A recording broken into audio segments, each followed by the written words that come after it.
मेरी तरफ से सब मसीही बहन भाइयों को सलाम। मैं शहजाद ज़फ़र और आज का जो हमारा टॉपिक है दुल्हा ने देर लगाई। और मैं सबसे गुजारिश करता हूँ प्लीज़ इस चैनल को सब लोग सब्सक्राइब करिएगा, लाइक और शेयर करिएगा और बेल आइकन को प्रेस करना ना भूलिएगा, क्योंकि जो नई आने वाली वीडियोज़ हैं वो आप सब तक पहुँच सकें। तो आए हम आज का टॉपिक शुरू करते हैं। दुल्हा ने देर लगाई। मत्ती उसका 25 बाब और उसकी 5 आयत को हम देखते हैं। और जब दुल्हा ने देर लगाई तो सब ऊँघने लगीं और सो गईं। यहाँ पर दुल्हा ने देर लगाई है, ना कि दुल्हन ने देर लगाई है। और जब दुल्हा ने देर लगाई तो सब ऊँघने लगीं और सो गईं।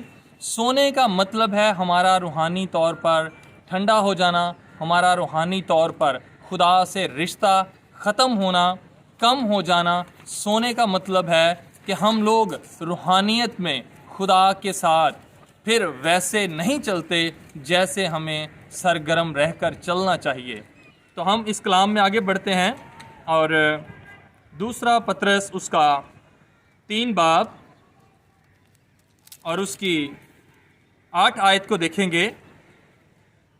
ए अजीज़ो, ये ख़ास बात तुम पर पोशीदा ना रहे कि खुदावंद के नज़दीक एक दिन 1000 बरस के बराबर है और 1000 बरस एक दिन के बराबर।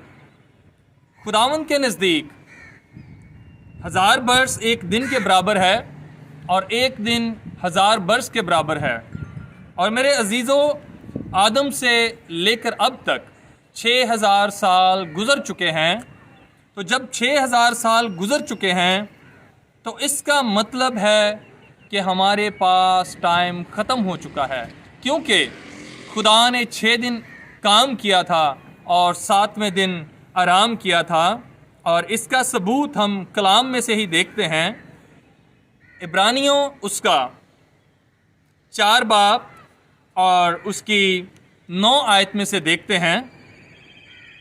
बस खुदा की उम्मत के लिए सब्बत का आराम बाकी है। खुदा की उम्मत के लिए सब्बत का आराम बाकी है, क्योंकि जो उसके आराम में दाखिल हुआ उसने भी खुदा की तरह अपने कामों को पूरा करके आराम किया। हमें सब्बत के आराम के लिए तैयार रहना चाहिए। सब्बत इसराइल को दिया गया था और ये अक्स दिया गया है असल के। जो हकीकी सब्बत है वो है खुदावंद की 1000 साला बादशाही, जिसमें हम लोग खुदा के साथ बादशाही में दाखिल होंगे। और ये सब्बत जो इसराइल को दिया गया था, ये अक्स दिया गया था। जो कुछ भी इस दुनिया में हो रहा है वो एक नमूने के तौर पर है, क्योंकि खुदावन क्रिएटर है। उसने इस दुनिया को बनाया है, इंसान को बनाया है और इंसान की नेचर के मुताबिक खुदा ने काम किया है। जो शादी है, जो दुल्हे के साथ यहाँ पर लफ्ज़ इस्तेमाल हुआ है, और जो हमारी जिस्मानी लिहाज से इंसान की मर्द और औरत की शादी होती है, इसको भी तशबीहन खुदा ने एक अक्स के तौर पर कि यहाँ पर जिस्मानी लिहाज से हम लोग शादियाँ करते हैं और हम कलीसिया एक दुल्हन है और खुदा हमारा दुल्हा है। ये सब कुछ एक अक्स है उस सब के मुतरादिफ जो असल है, उसके बरक्स है ये सब कुछ। तो मेरे अजीज़ों, 6000 साल गुजर चुके हैं। अब वक्त हमारे पास नहीं बचा। क्यों? क्योंकि सब्बत का आराम अभी बाकी है और हमें अगर सब्बत के आराम में दाखिल होना है तो फिर हमें उसके लिए करना क्या है और दुल्हा ने देर क्यों लगाई है।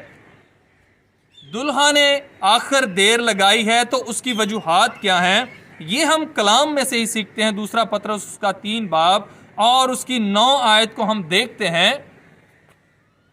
खुदावन अपने वादा में देर नहीं करता, जैसी देर बाज लोग समझते हैं, बल्कि तुम्हारे बारे में तहम्मुल करता है।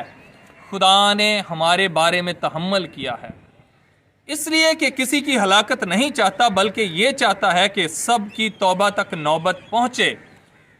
अगर दुल्हा ने देर लगाई है तो खुदा चाहता है कि हम सब की तौबा तक नौबत पहुँचे। खुदा किसी इंसान की हलाकत नहीं चाहता, क्योंकि خدا نے سب کو اپنے ہاتھوں کی دستکاری سے پیدا کیا ہے، اور انسان جو جیتی جان ہوا تھا، خدا نے اپنا دم آدم میں پھونکا تھا، پھر وہ جیتی جان ہوا تھا۔ اور جو اپنا گھر بناتا ہے، ہم لوگ جسمانی لحاظ سے جب اپنے گھر تیار کرتے ہیں جس میں رہائش ہوتی ہے ہماری، اگر ہم لوگ وہ بناتے ہیں، اگر وہ گرتے ہیں یا ان کو حکومت گراتی ہے یا ویسے ہی زلزلے کی زد میں آتے ہیں، تو ہم لوگ دکھ مناتے ہیں، ہم لوگوں کو صدمہ ہوتا ہے۔ اسی طرح خدا بھی جس نے اپنے ہاتھوں سے انسان کو بنایا ہے، وہ کسی کی ہلاکت نہیں چاہتا، بلکہ وہ یہ چاہتا ہے کہ انسان کی سب کی توبہ تک نوبت پہنچے۔ آگے ہم کلام میں سے بڑھتے ہیں۔ لیکن خداوند کا دن چور کی طرح آ جائے گا۔ خداوند کا دن کوئی نہیں جانتا۔ تو اے میرے عزیزو، یہ اپنی اپنی زندگی میں سب لوگ سوچیں، اپنی اپنی زندگی میں سب لوگ اپنی اپنی زندگی میں غور کریں، کیا ہم لوگ اس دن کے لیے تیار ہیں؟ کیا ہم لوگ اس سبت کے آرام کے لیے تیار ہیں جو ہم نے خداوند کے ساتھ آرام میں گزارنا ہے؟ اس دن آسمان بڑے شور و غل کے ساتھ برباد ہو جائیں گے، اور اجرام فلک حرارت کی شدت سے پگھل جائیں گے، اور زمین اور اس پر کے کام جل جائیں گے۔ جب یہ سب چیزیں اس طرح پگھلنے والی ہیں تو تمہیں پاک چال چلن اور دینداری میں کیسا کچھ ہونا چاہیے، اور خدا کے اس دن کے آنے کا کیسا کچھ منتظر اور مشتاق رہنا چاہیے، جس کے باعث آسمان آگ سے پگھل جائیں گے اور اجرام فلک حرارت کی شدت سے گل جائیں گے۔ لیکن اس کے وعدہ کے موافق ہم نئے آسمان اور نئی زمین کا انتظار کرتے ہیں جن میں راست بازی بسی رہے گی۔ میرے عزیزو، جن کے اندر راست بازی بسی رہے گی وہی اس سبت کے آرام میں داخل ہو سکتے ہیں۔ یہ آسمان اور یہ زمین، آسمان کے بارے میں لکھا ہوا ہے، لیکن خداوند کا دن چور کی طرح آ جائے گا۔ اس دن آسمان بڑے شور و غل کے ساتھ برباد ہو جائیں گے اور اجرام فلک حرارت کی شدت سے پگھل جائیں گے۔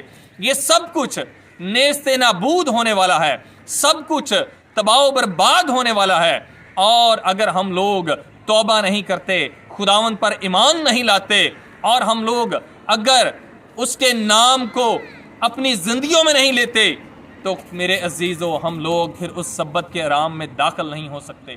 پھر اپنی موت، پھر اپنے آنے والے کل کا سب لوگ اندازہ لگا لیں کہ آنے والا پھر ہمارا کل یا ہمارا فیوچر پھر کیسا ہوگا۔